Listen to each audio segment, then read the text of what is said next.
So we'll start right on it. What I suggest for everyone is we have a PowerPoint. We'll go through it. And I suggest you take notes or whatever so that we can do questions at the end, so that we can roll through the PowerPoint, but you don't lose your questions. And then I'm hoping we'll have a lot of good discussion about it. So let me go to screen sharing. May I let everybody know too, April, that we're going to be passing out or sending a survey at the end of the discussion. And if everybody has the time, we'd really appreciate it if you could fill it out. It helps us for future workshops. And you know what that just made me think of? I started recording too. Oh, thank you. Yep. Thank you. Okay. Okay. You know who I am. I just told you one thing I am not is a techie. So bear with me. You know, we've been doing this now for a year, but I'm still not great at it. Okay. So residential care. Obviously, the first thing is making the decision, and being a parent and making this decision, you know, it can be very emotional and there's a lot involved with it. So, and here are some of the things that are involved. The age. Now, it can be a natural thing for a child after high school to separate. It's a natural transition for a young adult, and you know, many different levels of that. Most kids, typical kids, and our kids too, are looking at changing after school. They're going to a job, they're going into some kind of program. It's a natural age for a young adult. Then there's also safety concerns.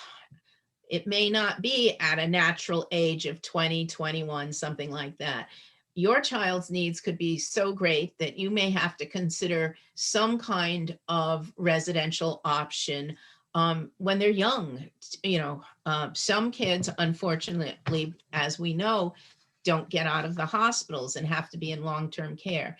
So safety is always first, and it's not just the child's safety. We have the whole safety of the family to look at when we're looking at things like behaviors, being able to keep other members of the family safe when someone has behaviors, or when there's also high medical needs and you're not always there for the rest of the family. Physical medical needs are complex, as I just said.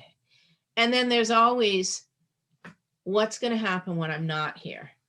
And it was said to me years ago in a group that we had going, one of our parents' groups, that, and you do this with any child, you start planning for their future at birth.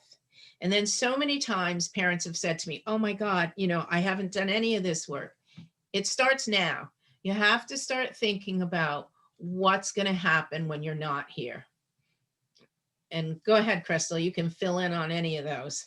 Yeah, so I wanted to touch a little bit about the age. So April was talking about obviously the age of the child and the natural transition, and that's always definitely a concern. And also, I like to use a lot of my own examples because I think it gives people a little bit of perspective. But having being someone who wasn't going to have those financial capabilities to make those decisions for my son later in life, we had thought about our advancing age and that what we wanted to have happen before, you know, we were no longer here. So we had thought about how at my son's level of disability, it would be better to get him set into a place now and monitor that place and get him settled in that place and make our face known in that place and get all those decisions down the line that need to be made as far as who's going to take over when we're not here.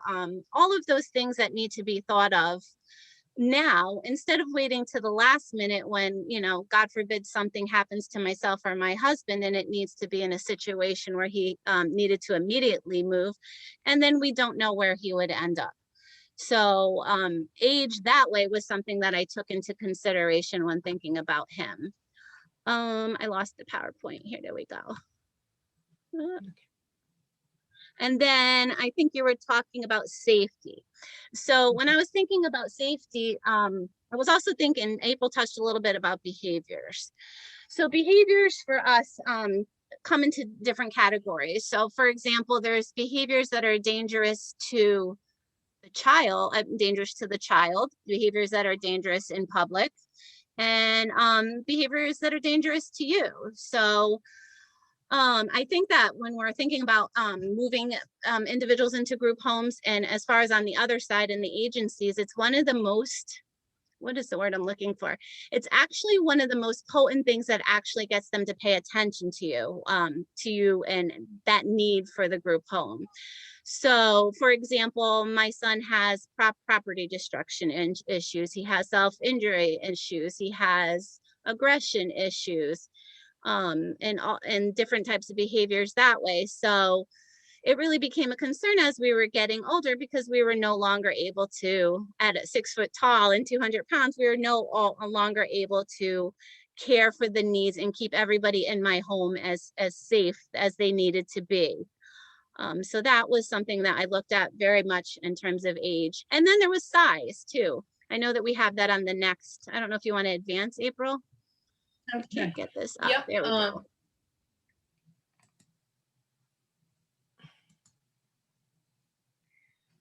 Yep, yep. So the size and the strength of the individual. So it may be, again, my son is 6 feet tall. I'm 5'5". I don't know how other people's loved ones are, but when my son is in a state of despair, I don't know, but his strength seems to increase tenfold. So he was able to, even the most minor behavior where maybe he just fell to the floor and was upset about something, it looks much different in a 23-year-old, 6 foot tall, 200-pound man than it would if a 3-year-old did that. So the size was a big factor in our decision in trying to look at a group home for him, because of the damage that was being done, not only because of his size, but also we weren't able to maneuver him. So while he was smaller, we could maneuver him to a room, or we could maneuver him to sit down, or and get him to a safe place. But as he got older, that ability was no longer there. So those were the considerations we really took into in the beginning when we started our search and our journey. Those were the biggest considerations we took into factor.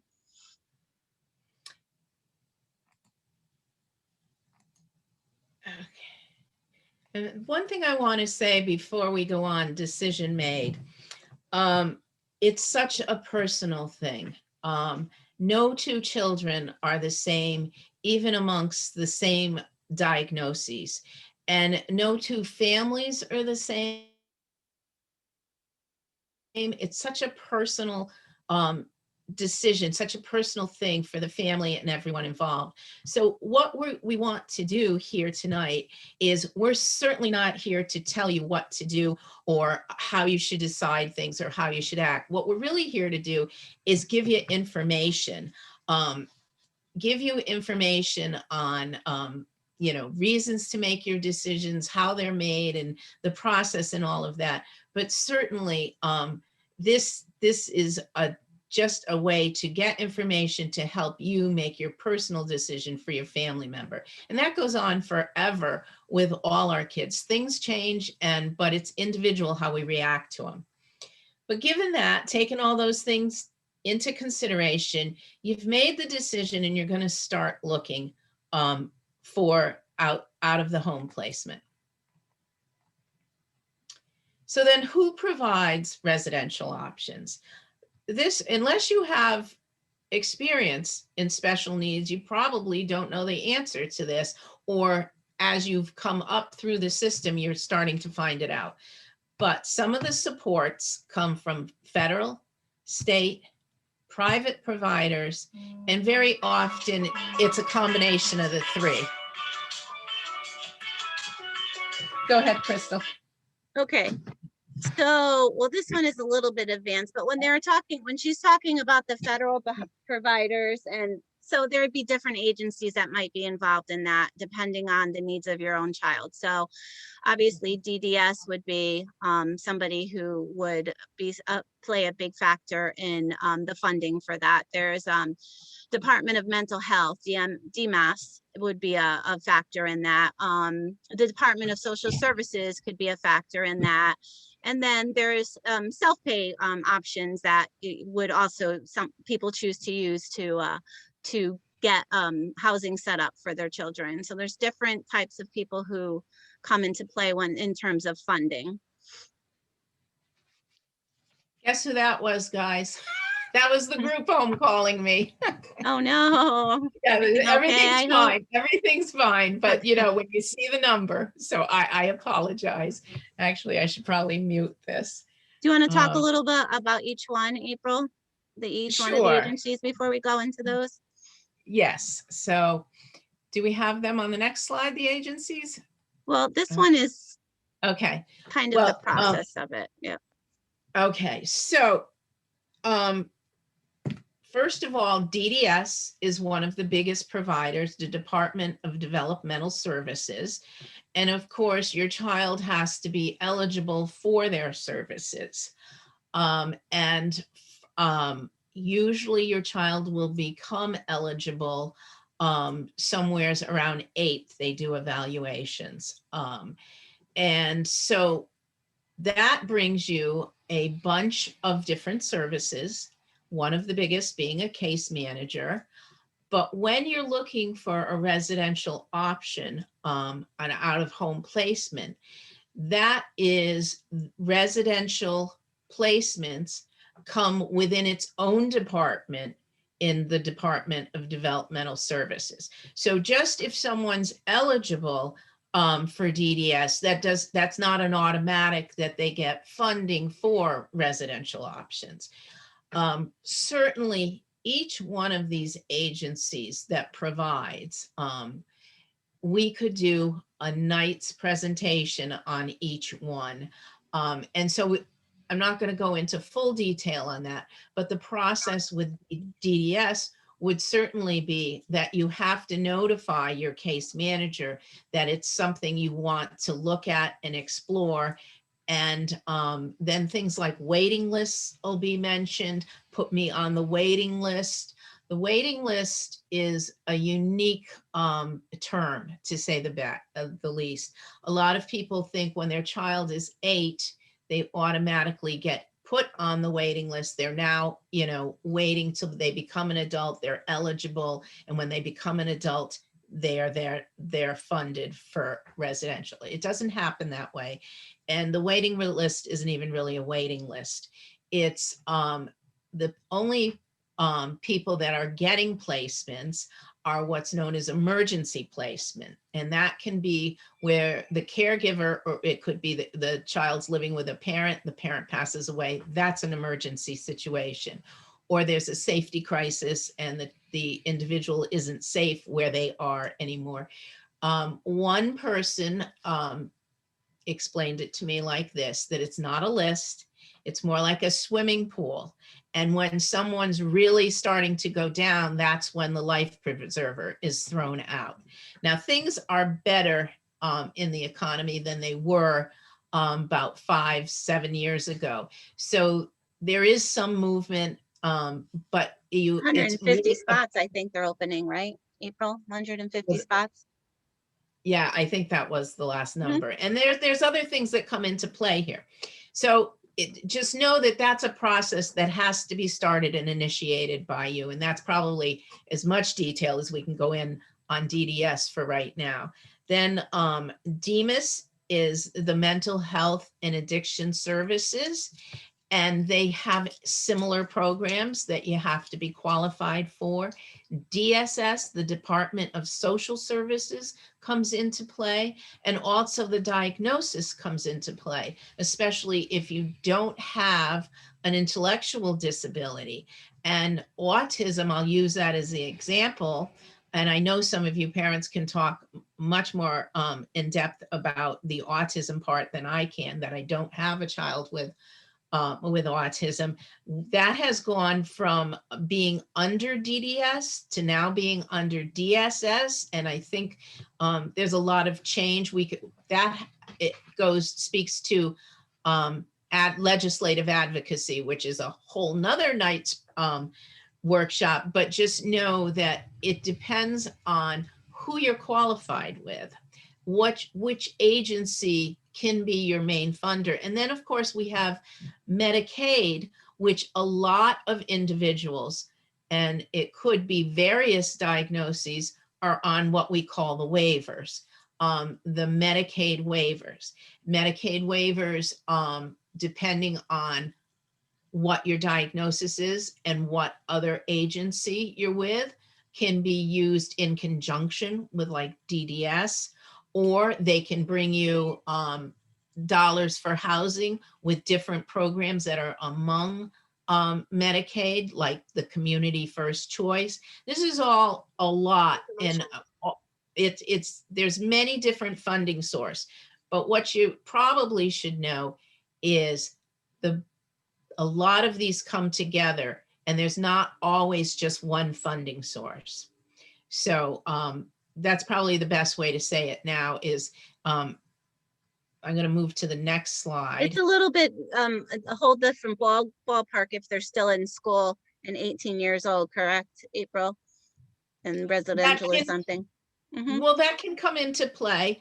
There's certainly, if there are kids that are still in school doing their last year, the 19, 20, 21-year-old, and they're, they're in with an agency and they do move to a residential setting. Each setting, it's more about what you're qualified for. And what I'm trying to get to here is, I think our next slide says, if I can get to it. Okay. To access the resources. Get qualified for all available services. That's the most important thing. Did you want me to go back, Crystal, to the other one? Actually, could you go back to the other just for a little bit?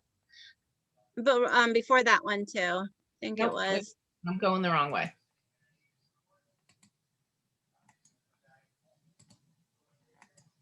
This one? Right before that one. Yep. Okay. So, and then the process of getting somebody qualified for DDS services, as April was mentioning, is not such an easy one. So I have had experiences with other families and myself in general too, that had some little tips that could help a little bit. So for example, obviously behaviors and things like that are something that they're seeing on a regular basis. So it's very, very helpful if you keep a document record of these behaviors. So if you keep incident reports, if you keep behavior, a listing of the behaviors, what happened, what was the result of them, any kind of, and even videos. Videos was very helpful in my situation when I felt that I was not being attended to. So I recorded the videos so that there was a visual representation of what was happening in our situation. And I did take those videos and I presented them basically to everyone along the way that might have a say as to whether my son was going to be eligible for a group home placement. And I think, personally speaking, that was one of the biggest reasons we got it, because I was not letting the issue go, and I was letting them know that these incidents were increasing and that the safety of the people in my house and the safety of the people around us was becoming an issue. So after we had gathered all that information, that was when we were immediately brought into in-home services and put onto the emergency list, as April was speaking about. Now, the emergency list is something where I believe, in April, please correct me if I'm wrong, they meet monthly about at the PrAP meetings. And under the PrAP meetings, yes, they do. They go through what are the available openings that they have. And then they go to the emergency list And they decide from there what people on the emergency list, or what are the situations that most likely fit the placements that they have. So even if you're on that emergency list, it does not mean, I mean, you could be number one on the emergency list. If you don't fit into the openings they have, that's not going to matter, unfortunately. So that's something to think about. And then a lot of the placements are decided based upon what is called the LON, the level of need. And the level of need is an assessment that is basically done once an individual, and you might be able to speak a little bit better to this than me, April, but once the individual is in DDS, he's a client, the need for services has kind of been accepted, and the assessment is done by the individual's family and people that are close to them, whether it be school people, doctors, whomever is involved in their case. And that level of need kind of gives the idea of how urgently a placement is needed. So that level of need basically is kind of the tell-all. That's that smoking gun, if you will, that tells them that it's something, you know, that this is a definitely a need right now. Did you want to Also, say something, April? yeah, also on the level of need, it's not just saying this is an emergency. The level of need, I believe they do a level of need on everyone in DDS, and I could be wrong. I don't know about the young kids, but I'm pretty sure they probably do. This is how DDS makes decisions on services for your individual. And you could be someone who, you could have a son or a daughter who's very independent and has what's known as the higher the number, the more need the individual has. You could have someone with a low level of need, but there's still a DDS client, and there may be, in terms of residential, there may be a situation where they have an opening, but it's for someone who is independent and just needs light supports. So anyone who's here who's got someone in DDS, I'm sure you're familiar with the level of need. It's a very interesting tool. I mean, we have to have something to be guiding us and making decisions by, but sometimes it's really hard to reflect the individual's needs on checklist and paper. But it's a tool that's used, and it's used for decision making through all of this. And I don't know 100%, but I think DSS is starting to use the same level of need. But these level of need can be reviewed annually. Things change. I know in my daughter's case, she started out as an independent walker, and now we just had a medical professional say that she can't do any weight bearing. I mean, that is a big change, and that should be reflected in her level of need. And the level of need, it's less likely the lower of level of need that you have, that you're going to be able to get at least an emergency placement, unfortunately. Mm-hmm. And then I just want to touch a little bit on the types of placements that people, just to get those out there, that people look for, which are self-made, which is basically sharing an apartment and gathering resources together with a roommate. Some people go into a lot of senior facilities will take individuals with more milder disabilities. I don't want to say more senior apartments. And then there's the community living arrangements, which is the community living is the more licensed, and it has more supports, and we can go more into that. But there's also the community residence, a community companion home, which is almost like a foster type of situation. And then the ICF, which is basically short term for individuals who have serious behavior disorders that need intervention right now, but will not be staying in that facility. And as Crystal goes over those are even just among DDS. Mm-hmm. So you see, that is another night's guest speaker to come in and actually tell us what each one is, what are the qualifications. It's huge. There's a range, all various forms.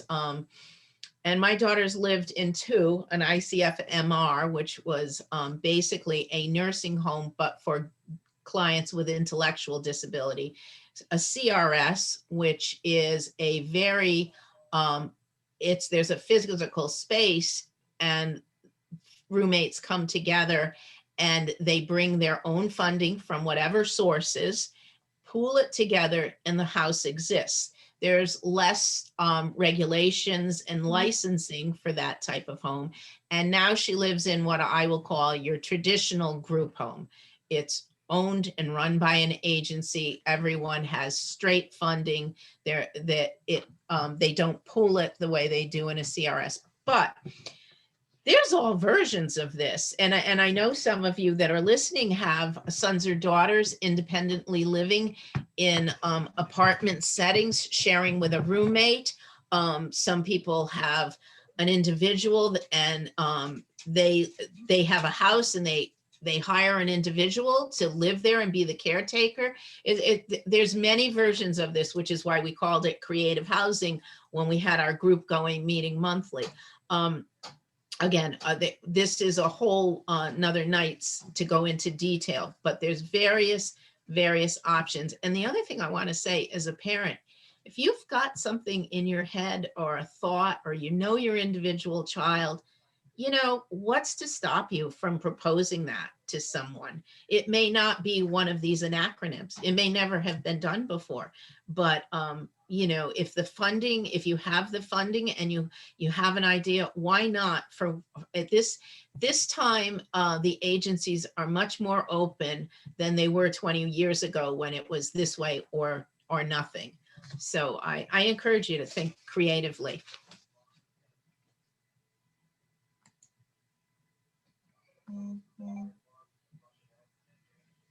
Okay, did we cover this, or did I go backwards? You can go through it a little bit quickly too. Can I just mention too, a great resource Sure. would be April's creative housing too. So afterwards we can send that out with the survey just to give you that information. April, do you still hold the roommate matches and those things Well, too? let's see, did we do? I think we had a statewide Zoom creative housing roommate match, but we haven't had one obviously in person. And there's another coordinator, and through Zoom, she is in the North Central, and she has a creative housing group. We're kind of all loosely connected, but she brings in great speakers all the time. Now, I think these we did these. Who are they qualified for? Do you have any waivers or insurance? Well, yeah, what kind of finances you might be able to put into the living situation, whether it be a more independent living situation, especially. Yeah. And also, are they eligible for state help? So a lot of times people who create their own shared living expenses, living situations, they use the benefits they get through SNAP or rental assistance or any of those state programs, and they pool them with somebody else so that each of you can share the expenses in the apartment. And when you're doing that kind of situation, independent, possibly living in an apartment or whatever, it's you kind of have to look under every rock, because don't forget, they're in a community, they're in a town. The local town they're in may have resources for their residents, even transportation or bus routes or whatever. So after you look at the big dogs, the feds and the state, don't forget to look in your community if that applies to the living situation.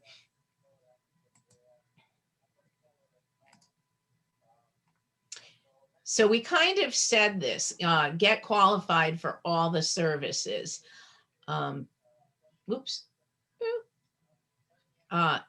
Develop a plan. So you know who you're qualified with. Say you're qualified for DDS and you've asked for residential supports.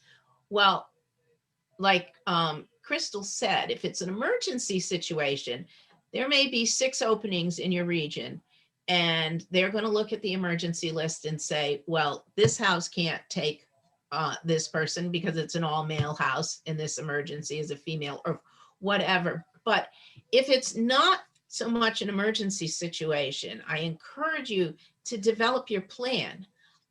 Where do you want your individual to live? What town do they work? Will they be able to keep the same job? Are they going to be able to have transportation? What type of housing do they need? Full total care support, or as we talked about, do they need light supervision, somebody in once a week, maybe somebody in once a day just to check on them or prepare meals? And then what type of housing is out there? What is out there in your area? So the next step you have to do after you're thinking about, okay, what is our ideal living situation look like? You know, I always say, look at the end product. Where are you trying to go? So, okay, you've kind of worked that out and you know what you're looking for. Then the big question is, who can provide that where you are? And again, unless you have a lot of background or you've really gotten involved, you may not even know what providers there are in your area. So that's it. You've got to get to know them. You've got to start doing some homework and find out who can provide this, who does provide it in my area, and then start talking to them. You know, it may not even be that you're looking for a placement tomorrow, but you can certainly contact them and say, you know, I've heard you're in my area, you're doing some good work, and I'd just like some information on what it is you do provide. So you got to start developing relationships.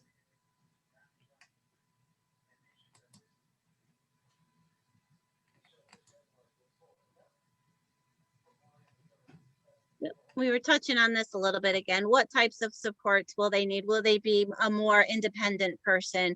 Do they need 24-hour supervision? Will they need one-to-one care? Some individuals, my son, when he first went into his group home, he needed a 2-to-1 care because he was a bolter. He was somebody who took off when he was outdoors. Will they attend a day program or work?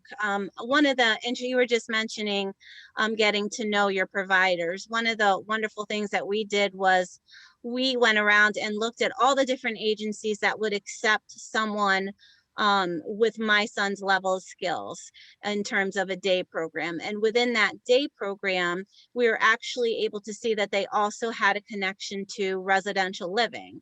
So it was an opportunity for us to meet them, to test them out with the day program, and it ended up being a smooth transition where they got to know him enough where they were able to move him over to their group homes that they had available to them. So what types of responsibilities do you want to have? I know April and I were talking a lot about this. There's the opportunity for you, for example, to be the financial payee, you being the person that controls the money, and which would mean that you would be the person who's responsible for paying all of the bills, paying the people who work with you. All of those types of things are something to consider. And roommates is a big one as well. So in the beginning of the process, when we were looking for a group home for my son, they were coming to us with the available options that they had. And a lot of the options, just to give one example, they were almost being pushed into a house where one of the roommates was very, very violent.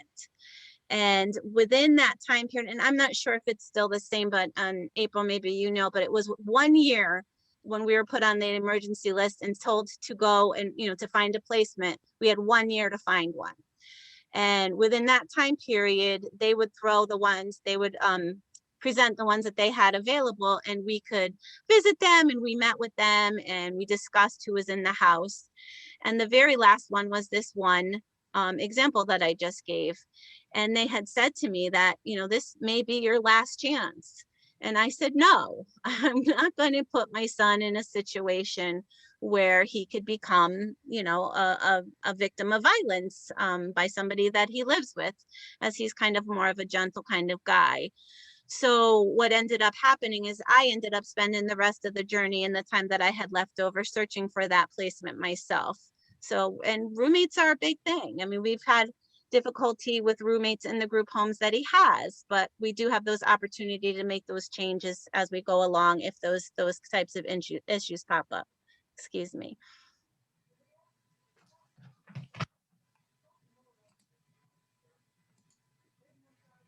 Okay, oops.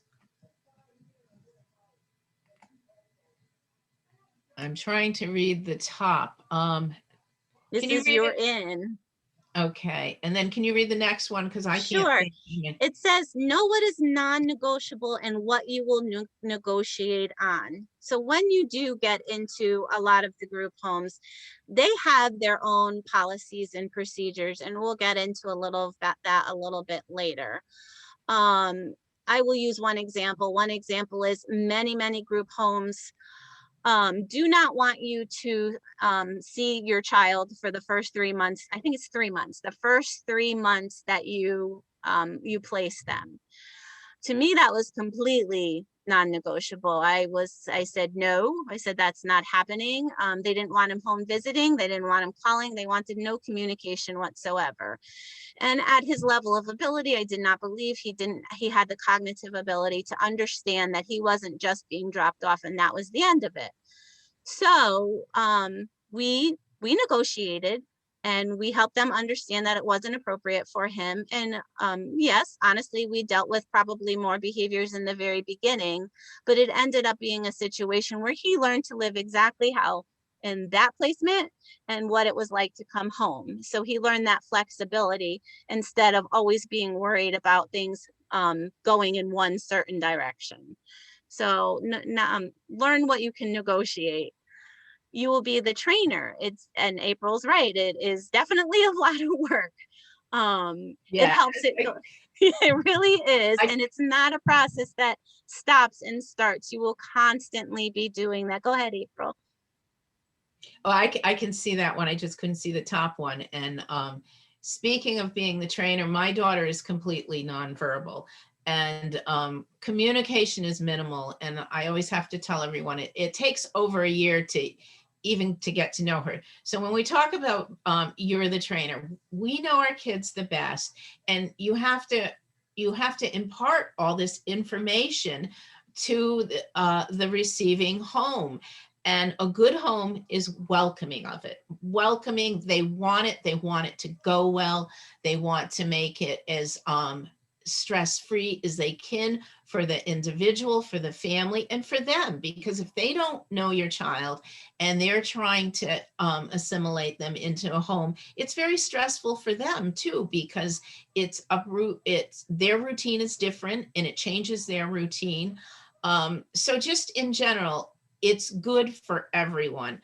It's a lot of work as a parent. I mean, I have volumes, I have books, I have videos. I mean, we all do about what works best with my daughter.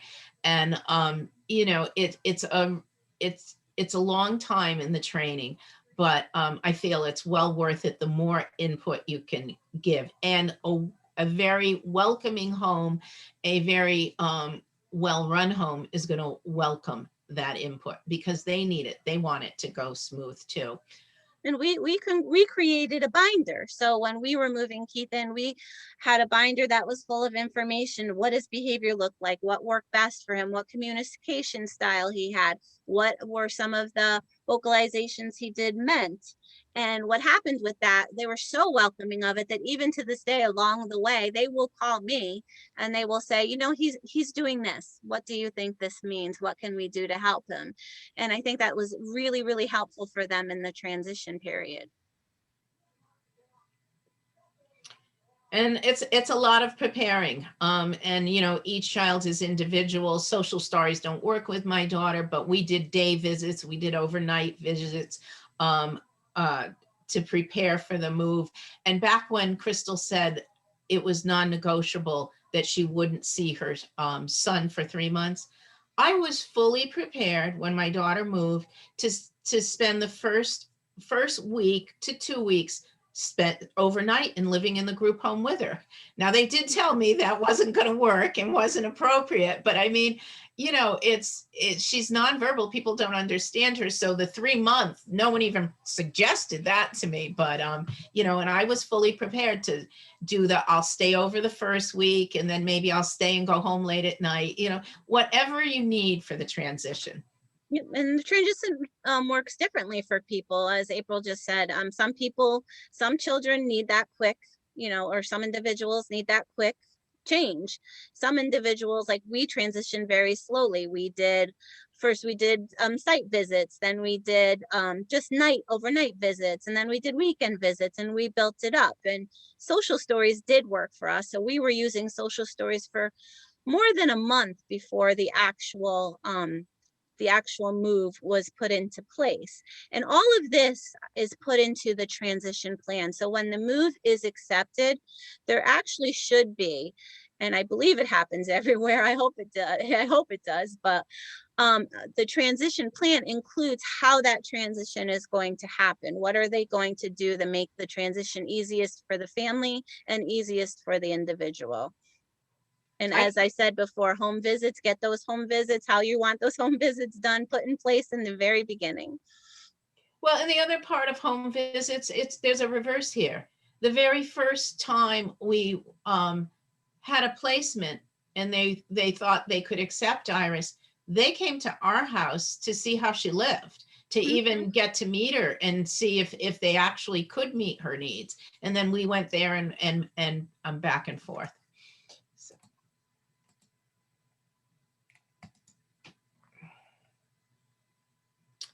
Oh, this is a tough one. And you know, well, we'll just go to the next and see what it has to say. Okay. Gives you a little bit of idea of the responsibilities, yeah. Yeah. Monitor the yearly paperwork, 6-month IP meetings, and that becomes, those of you who are still in the school system, the IEP, well, the E is taking out individual plan. Can change who cares for financial. So the financial payee can change at any time. Okay, see, my faces are blocking it. Can you read the last one there? Because I can't Sure. see. It's a so let me give you, I can talk forever, but let me give you some examples of what I mean. For example, with the 6-month IP meetings, I wanted to have speak a little bit about that, because during these meetings is when the plan is made for each of the next successive 6 months. And you look at the growth of the individual, what is happening with them, and what you would like to see happen. So that evolves constantly. Within the paperwork, which I believe is done yearly, you have to really monitor it. I mean, and this will go into your checks and balances later that we talk about, but using an example of medication. Now, I'm my son's guardian, so I have quote unquote final say of what happens with him, all of his decisions. But in this round of paperwork, I received paperwork that had his dosage written as 2 milligrams higher than his actual dosage was. Now, this is the second time that's happened. And the reason that happens is because if I sign that paperwork with his medication at 2 milligrams higher than it is, it gives them the leeway to change that medication at any point in time that they want to, which is an issue we did have pop up recently when he had some behavioral problems due to the COVID restrictions. So it is really, really important to look through all of that paperwork and stay really on top of it. And the plan for absent staff, and I don't know that this happens everywhere, but it has come up where it is a high turnover job. I think we all probably understand that, but sometimes they are low staffed. You know, it's usually the responsibility of the home manager to come in and take over if there is a staff issue. I have been called on several occasions when they did not have staff, and happily asked if I would come and pick up my son, and I happily always will, obviously. But it is important to understand what is going on in the house when those types of things happen. Are they leaving them understaffed with not enough people in the house? I mean, what is the plan for those types of things when they come up? Especially if you're living semi-independently and that staff is not coming in to the house to help those individuals.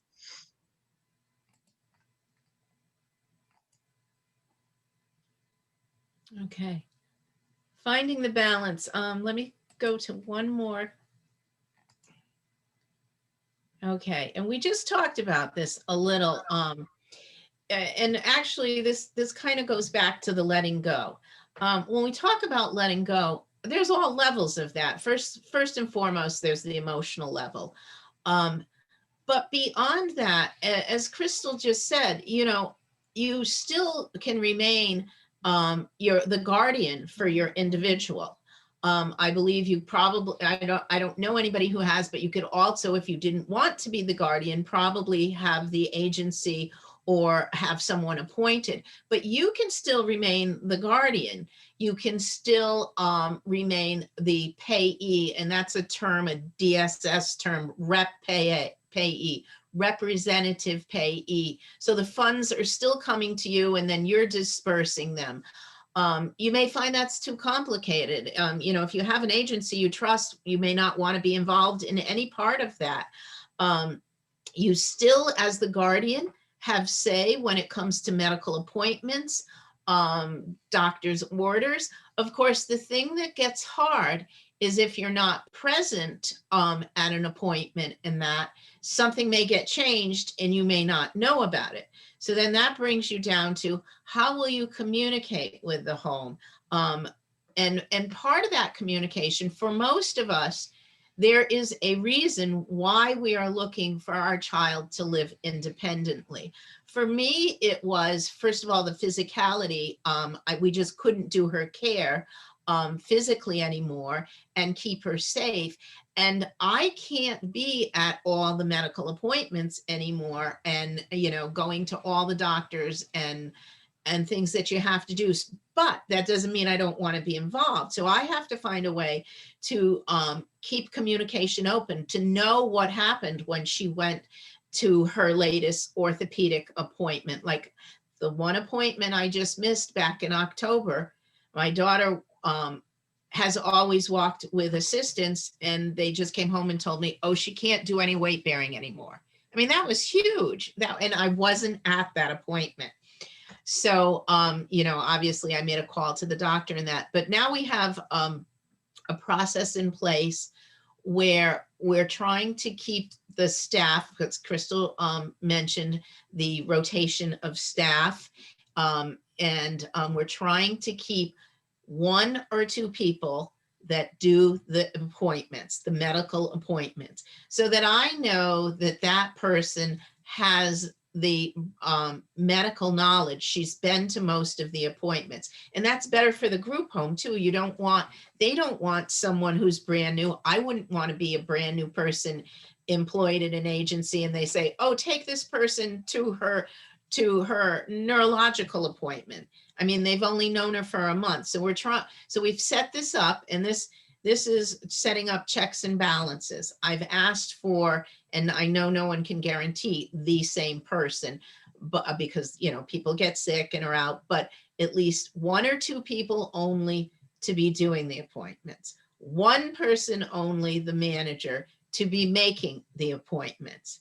And then I will get a copy of the written note from the physician's appointment if I can't be present. And, there's all kinds of checks and balances and ways to communicate with the home. But it's really important because for most of us, there's a reason why our child isn't living with us. And part of that is we can't do the total care anymore. So, and down there it says monitoring and shift logs. They're each, depending on the facility, depending on the level of care, but most agencies, most providers will have some kind of documentation of what happened if, like, it's 3 shifts at the house. what happened on each shift. If it's just going in once a week, someone is documenting what they did when they went in. And you may request copies of that, or you may find a way, set up a way with your provider that they fax it to you once a month or whatever. But there, somewheres it should be documented what's being done with your individual. And then the other thing is, an IP, I think by DDS standards, has to be done once a month. Once a year. And for most of our kids, that's just way too long. So you can set up and ask for meetings on a regular basis every 8 weeks, 6 weeks, have an IP every 6 months. Whatever's going to work best for your individual. And it really works best for the house too, because the goal is to keep everyone happy and healthy. And if things are sliding because there's not enough communication, it behooves everyone to just find a way to communicate more frequently. Is it okay if I speak a little, April? Please. So again, too, like when it says, when she's talking about you are still the guardian, and yes, you, in our particular situation, we are not the guardian over financial, as we have already talked about, but in all other situations, we are. Oh, I'm so sorry. And with that said, there is some kind of, I like to say that even though you supposedly have the final decision, you do not always have the final decision. So that is something that we will kind of touch on a little bit using some examples a little bit later on. But the communication with the home is also so extremely important. So again, I keep using myself as an example, but I think they help. Many people rely on, especially during COVID, they relied on FaceTime interactions with their individuals. My son cannot FaceTime. He doesn't understand. He doesn't speak back to you. So it's something that we kind of went back and forth with. We did decide that we would have 2 days a week at specific times that he would call us, and he would have the iPad available to him at all times, just for a check-in. I like to do the check-in so that I can monitor that he is safe and he is healthy. You should also be very aware of the staff that's in your house, because turnover is very high, and they do not tell you, and again, it could be just my situation, but they often do not tell you who left, who's coming, why they're coming, and those different reasons that happens. The phone number to the house. How do you contact people in an emergency? Who is the person that you call when there is a problem or a concern? Who's the manager of your house? All these things often change very, very frequently. So if you get that information, don't assume it just immediately stays the same. Just keep checking in on those types of things for them. What else was I wanted to say? Yeah, and it was really important for me to be notified when staff left. Again, my son relies on consistency. So he could be coming home one week and having all of a sudden out of nowhere behavioral issues. And I would not know why, because there was no communication. So when I'm notified that a favorite staff person is leaving, I now know why, that's probably what's happening. His routine has changed. So that communication piece is extremely important. And it's just something that evolves and has to be stayed on. Okay, and I want to say it's 7 o'clock, and I want to make sure we leave enough time for questions, and we are at our last section anyways. So finding the balance, the emotional roller coaster, what we've learned during COVID, which Crystal just touched on, and when things go wrong, the whole process is a balance. One thing that Crystal mentioned when she was saying you're still the guardian, but yes and no, because like in COVID, as Crystal mentioned, there were restrictions that even as a guardian, she had no say over. One thing I have found really hard, and again, because my daughter's medically involved, we could do a whole host of things in our house for her care, you know, in terms of changing a G tube. I mean, I am not a medical person, but, you know, changing G tube, anything. And then I met my daughter at a doctor's appointment and her lips were so chapped. I said, you know, I immediately put chapstick on. They needed a doctor's order to put chapstick on Mhm. her. So, you know, and that's a balance. Okay. I understand. So, you know, we found a way around it. She has a standing order and she travels with 3 sticks of lip gloss now. But, you know, we are in control in terms of being the guardian, but it's also, as we titled this, living within a system, and all systems have rules and regulations, and you have to find a way to find the balance in those systems. Yeah. As April's talking to, if I can touch a little bit on some of these for like the emotional roller coaster piece. When I first moved my son into a group home, it had to be over a month just to get that emotional calmness to kick in. And I'm honestly the first month of it writing in a journal and getting my emotions and feelings out that way. And still to this day, it's been 3 years, and I'm being very straightforward and honest. I hate dropping him off every single time. I hate dropping him off. It is always an emotional experience, but in looking at the big picture, I'm looking at what is right for him and his situation down the line and what is right for everybody involved in my family. So I have to keep reminding myself that. What we learned during COVID was big for me, because we had been on a very, very good path for a couple of years. We had his behavior under control. We had very good relationship with staff. And when COVID came into play, it all kind of did that circle where it suddenly turned into I had no say. I could not have him come home. And April mentioned something as simple as the medical piece. Nothing can be done with your child whether if it's not written in by their doctor. So their doctor has to approve it. And one example of that is he has very bad hay fever, which causes postnasal drip, which a lot of people I'm sure can understand can increase behaviors because they're uncomfortable and they don't like it. So he was left without his nasal spray for the entire time. So there are a lot of things like that that made me really understand. Another example would be too that let's use the COVID vaccinations, for example. You can, as the guardian, say that you do not want to have the COVID vaccinations.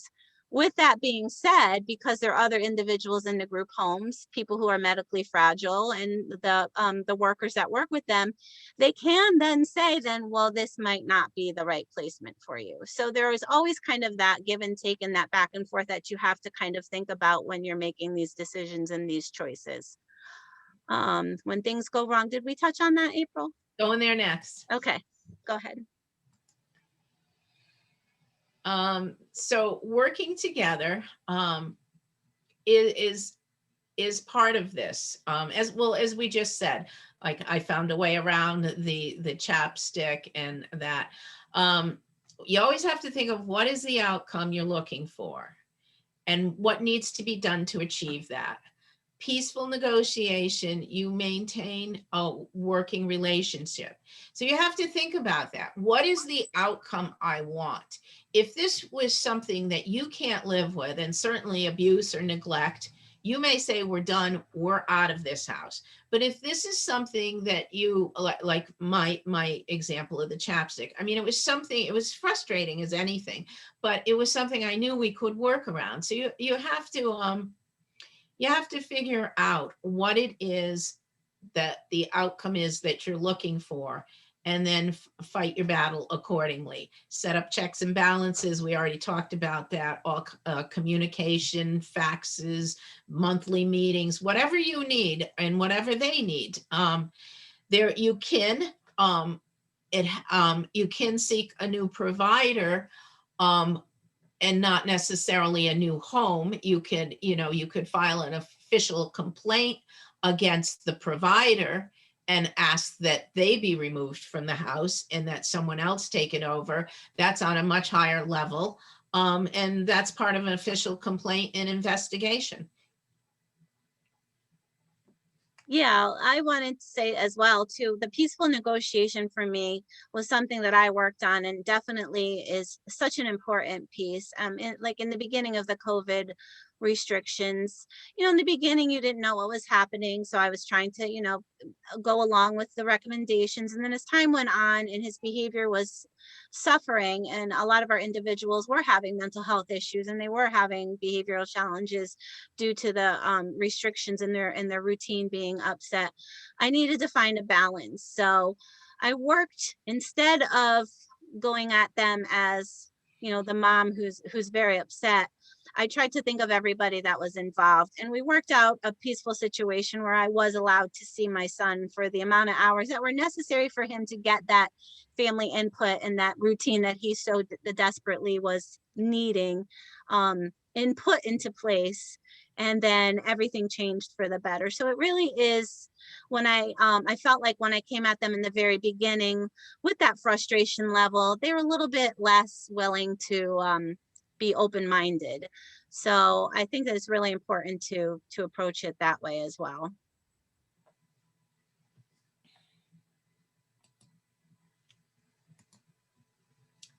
And that is it for the PowerPoint part.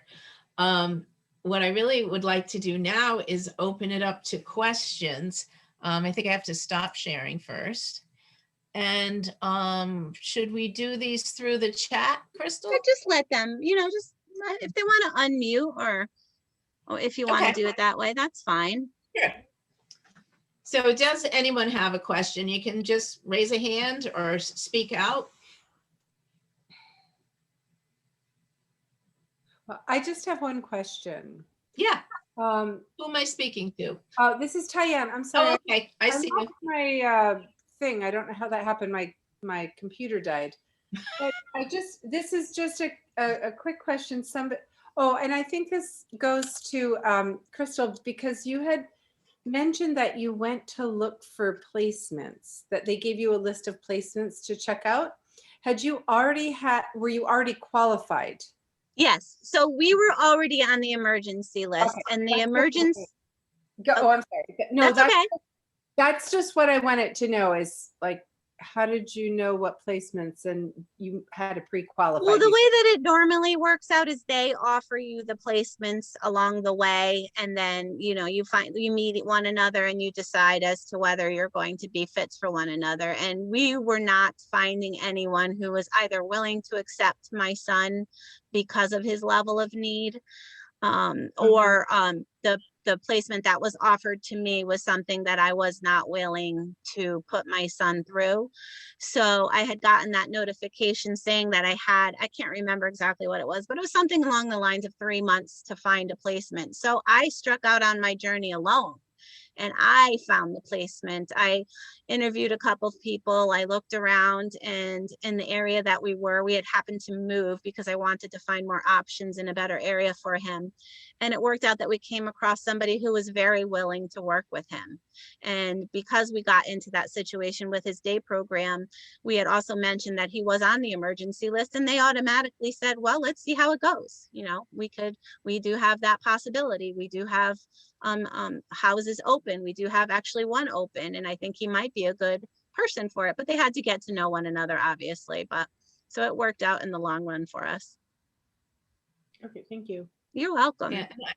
I think that speaks to also what we said back in the PowerPoint of start developing relationships, because that's kind of what Crystal did. She went out and started finding out, well, okay, who's here that provides services, and what are they like, and got to know what was out there and actually developed a relationship.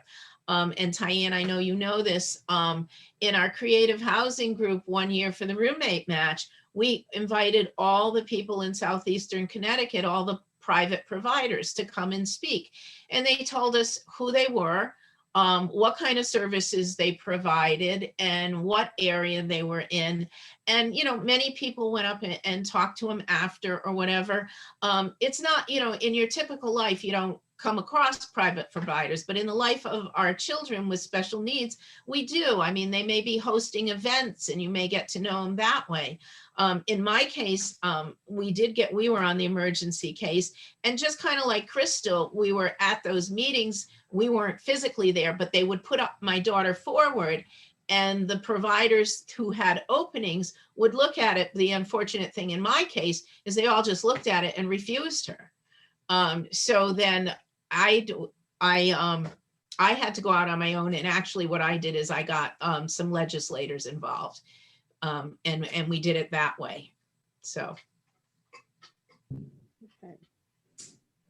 Which we also did. I'm sorry, I don't want to interrupt, but really quickly, they were not, even though he was on the emergency list, they were not working very quickly to get him, even though they had told us that he would be somebody who could find housing. We did end up going to court to get that started a little bit more quickly. Okay, I think I saw Kurt, you had your hand up. It's Well, nice so- to see you both. Hello. See too, talking about research is, so make it short, we have, Chris is in a residential setting, and they DCF licenses it, and they said he was going to have to move out quickly. So that put us in an accelerated mode to look for information. And I found that fortunately, they've now given us a year to solve the problem. But on the DDS website, I'll have to look for it. There was an excellent way of getting a list of age abilities. And you could look at whether they had day programs, whether they did CLAs, whether they did CRSs, and whether they had behavior supports. The thing that was kind of hard and almost impossible was to figure out where they have homes.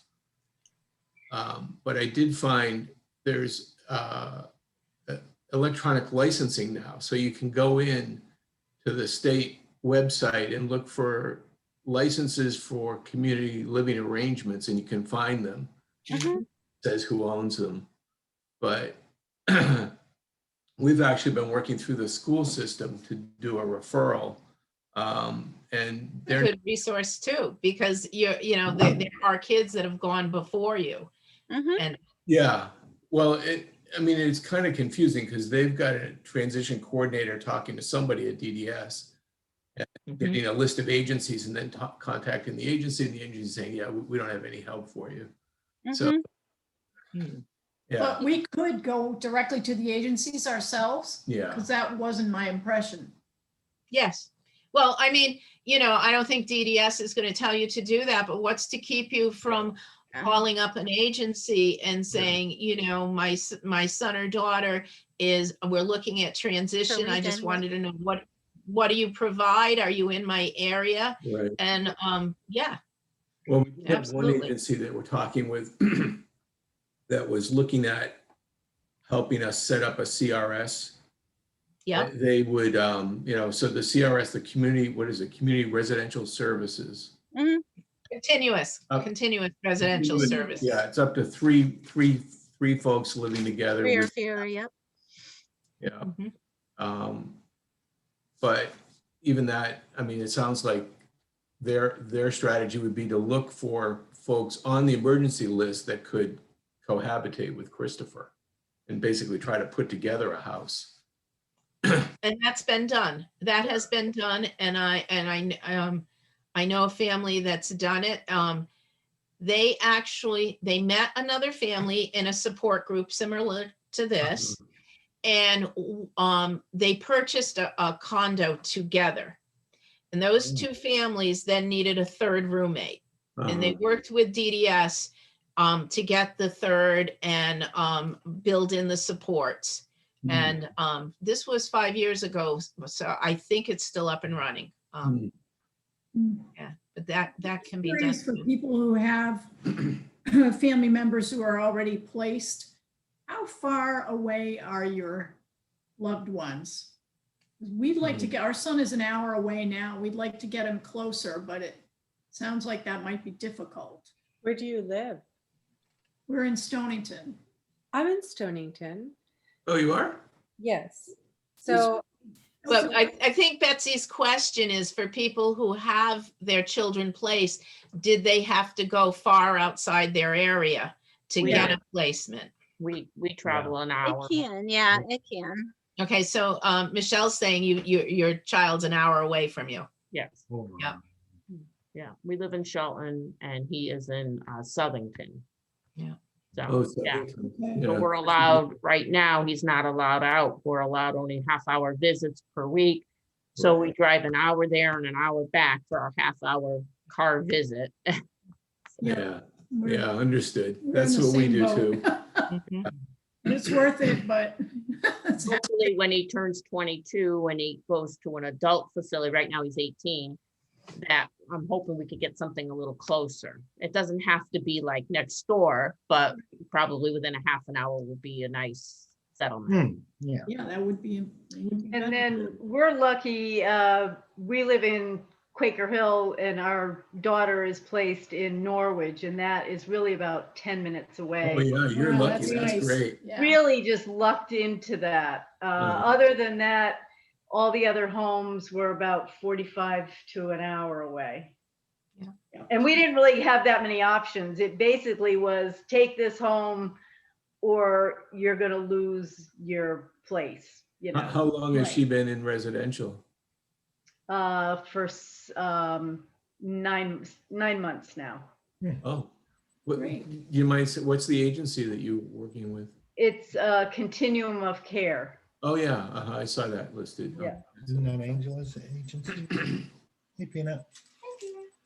With my daughter, our very first placement was over an hour away, similar to Michelle. I'm in Waterford, she moved to Meriden. And you know, at that point, like I said, everyone kept turning her down.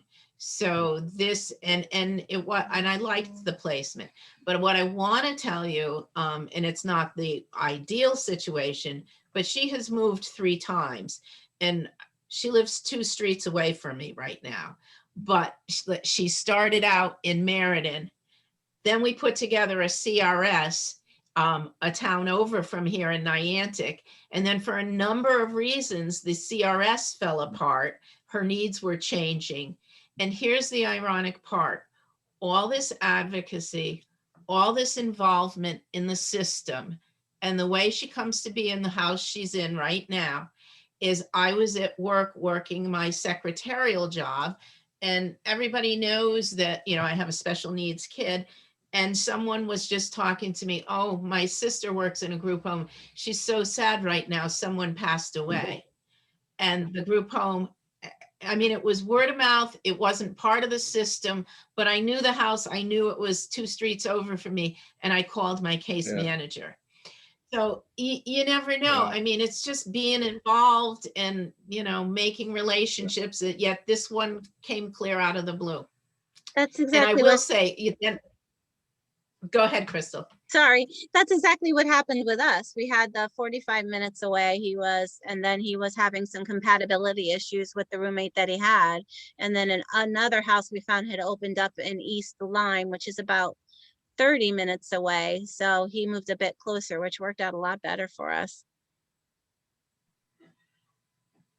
That's why also we do the creative housing meetings, which are basically what we're doing right now. We would meet once a month and parents could talk amongst themselves. And you could hear, oh, I was using this agency and they're absolutely fabulous. Or let me tell you what happened. You really want to watch out for this.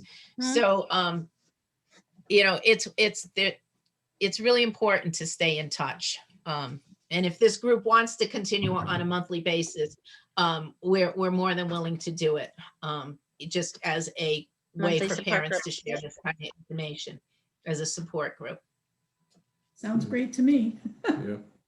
So even though I don't have a child that's in a residential placement, I could still be part of the group just to be gathering information. Absolutely. What brought you into the group? I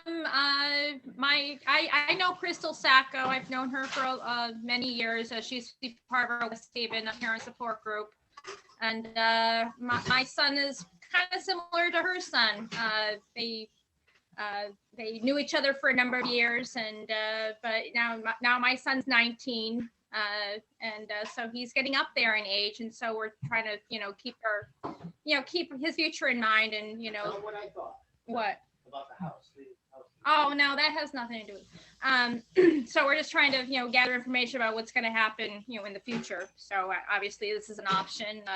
We have no immediate plans for him to go anywhere. It's been working perfectly well with him being home, but I just want to say, if you have the time in your life right now to be involved in this, it will only make it simpler for easier. you if you ever have to or decide to that you want to do this. yeah. Well, I have to say that when my son was placed, it was so quickly that we hardly had a chance to live with the idea almost. We know now, of course, that was the right decision, but we also have a daughter that's special needs, and she is higher functioning than my son. But again, when you start to get older, you say, well, she can't live on her own. So you got to look into what's going to happen in the future. So, we kind of are in it from both angles. Yeah. And that's it. You always have to be planning ahead. And I also say, I always plan for the worst, but hope for the best. I mean, I try and cover everything that could happen. And I hope that some of those things never do. Oh, And we don't need that plan. But if I don't have it in place when it does happen, then I'm really in trouble scrambling I around. would like to just say one thing. If an opportunity comes about, I know you said some of these people have younger people. If an opportunity comes that you can place your child, that you should try it. I had a housing option that came up for my daughter. I was not ready. I kept thinking, okay, I want to place her by the age of 30. She was just 25. I wasn't ready. But I always said to myself, if something comes up, I'm going to take it. We'll give it a trial, because all these creative housing meetings that I've attended, I've learned that not the first one work, it doesn't always work the first time, and you've got to trial things. So I would really encourage anybody out there, if something comes up, you just got to give it a try. And if it doesn't work, it doesn't work. But And can I add too, is for like my son, who even when we had gone to court, the judge had said, these guys, they see their siblings, they see their other people in their family moving on. And, they want to be able to do those things themselves. Just because they can't express it, they doesn't mean they don't want to. And I thought he was crazy, honestly, when he was talking like that. And we've since noticed that my son loves his routine of going back and forth. He loves having the independence that he has. And as a matter of fact, his independence level probably has skyrocketed way above from where it was when he was living at home. So it has been good for him in many ways. Oh, hi to all. How are you, sweetie? I have my daughter. She's 16, and then she was supposed to have the Pratt meeting. Yep. Yes. Then everything was doing fine and everything. She's with DDS. Then last Thursday they called the case manager, and then she said that she spoke with the supervisor, and then they believe that my daughter is going to be denied. Then I don't understand. I don't understand what is going on, because she's so aggressive, she's being hospitalized, and she hits me, and I have all kinds of reports and everything like that. Then I already visited a group home that she works with her school, because she goes to a behavioral school.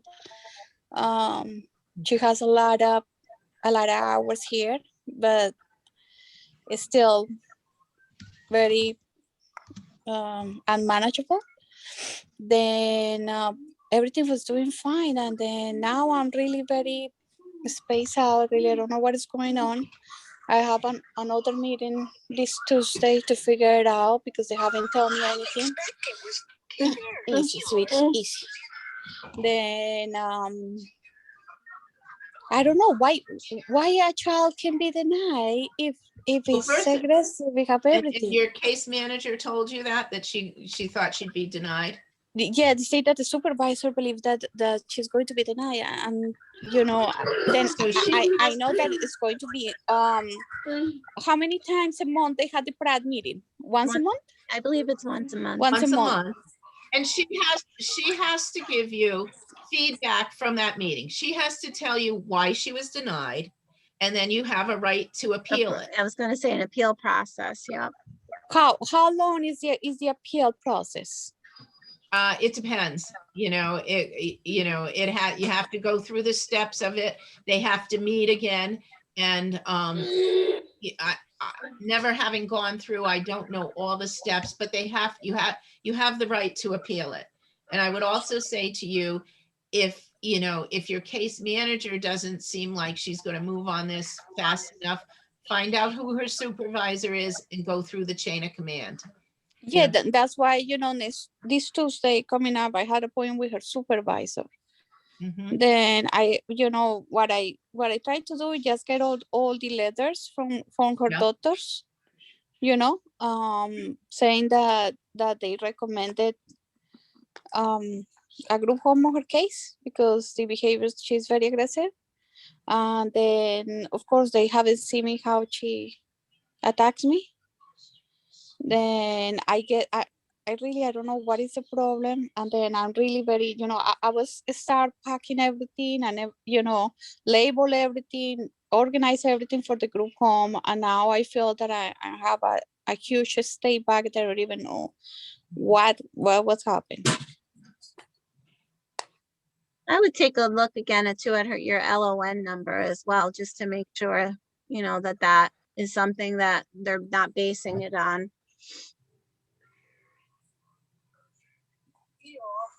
Mhm. I would file, I would get the reason, and if it's not satisfactory, I would do an appeal. And Okay. you could contact us after if anyone can give you help with the appeal.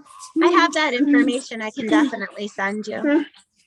Yeah, definitely, because the hospital, they told me if it's something wrong, then I can get one of the lawyers from the hospital, because they really don't understand what is going on her case. Yeah. But thank you, Crystal. I remember you, Crystal, from our other meetings. I'm everywhere, Lena. I'm happy to help you too. I can send you my email. We can stay in contact that way. Definitely. Thank you so much. No problem. Anybody else? Anybody I do else? want- Oh, go ahead, April. Well, I was just going to say, if this group would like to come together once a month for a support group, we can certainly do that. I think Crystal has everyone's contact information, and we can send out a flyer or a notification to you that, we're going to have a chat and meet on Zoom. Can I just ask, does anyone's child live independently or with roommates independently with supports? Did you hear that or no? No, we heard it. Oh, Yeah. okay. I can't So, tell. so you're talking anybody with light Yeah, I support? just didn't know if anybody had their child living independent with some supports. Supports in terms of living. Like people coming in and checking in. Just coming in PCA. and checking on them. So I'm going to paraphrase that to light supports as opposed to something as heavy as Crystal and I have. Yes. And because I know there are people that are in group homes or that are very supportive. I just wanted to know if there was anybody that's living in a setting, what is it called? A CRS setting. That's one of them. There's a mom that I know that you I don't think you met. She came to our creative housing group. Probably you came in after her. Her daughter and she put it together after talking to other parents and that. She had a condo and she moved her daughter in and a roommate. And there was an agency, a local agency that was providing, after their work, maybe 2 hours a night or whatever with the girls. And it went along fine for about a year, and then the roommate moved out. And the parent whose daughter was the original starter, she looked at it and she said, we're going to try this without a roommate. And she has light supports that come in, and her daughter lives there by herself. I could put, if you really had, what's that? Was her mom Anne Marie? Nope. No. Okay. No, Diane, do you know Diane? I don't know. I have all my notes from all the meetings I've attended over the last years, so I have people's names. Well, if you really have a need and, like some question you want to ask, I can hook you up to that other parent. No, I just wanted to know if anyone else had someone living somewhat independent. I actually know some families as well too, so I could also put you into contact with people who have done that. No, I just, I find it very hard to find roommates or a situation like a CRS that I would probably prefer, but anyway, so that's why I just threw the question out there. Okay. I noticed some people came in on the chat, and that's a great idea. If you want to just type in the chat, I'd like to meet, on a monthly basis. And somebody said they came in late, and could they get the slides? Now, this is recorded, and am I correct? It'll go on our YouTube channel? It Okay, should. so I didn't do this, guys, because I'm a dinosaur, but the CTFSN has a YouTube channel, and you can see recordings of our meetings like this, also interviews that we've done with different resources and people. So I can send that out with the survey. I can send all the information to them about that. And I can send the PowerPoint if you want, April. We can do that as well. Yeah, if people think that would be helpful. Somebody just gave us a thumbs up on that. So yeah, sure. Okay. No You problem. guys, yeah. And did Crystal mention to everybody this will be followed up with a survey, and it just, if you can take the time, it helps us keep everything relevant to families so that you're getting the information that you need. Anything else? Okay. Before we go, is it possible to try again to see who the person who has the digits as a screen name, what they registered under? They've never registered. On my end, it says connecting to audio. Can G8 hear? G8? Could you possibly tell us what you're? Yeah, but no. What's that? Okay. Nope, just waiting to see if somebody answered, but that's okay.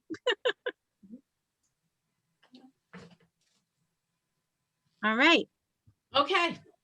Well, I thank everyone for coming and sharing, and we'll be in touch, and hopefully we'll meet again in a month. Thank you, everybody. Together. Take care. Take care. Bye-bye. Bye, everybody. Bye. Bye, Krista. Bye. Thank you. Bye.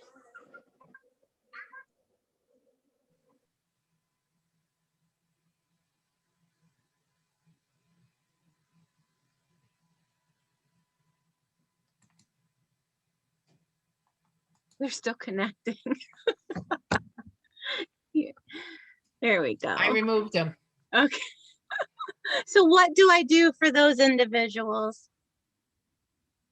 Wait a minute. Report users will be removed from your meeting. What happened? Other, I'll tell you later. Include. Should I say, I guess I have to submit if I want to report. I'm just going to put don't report. Yeah. Okay. Oh, let me stop recording.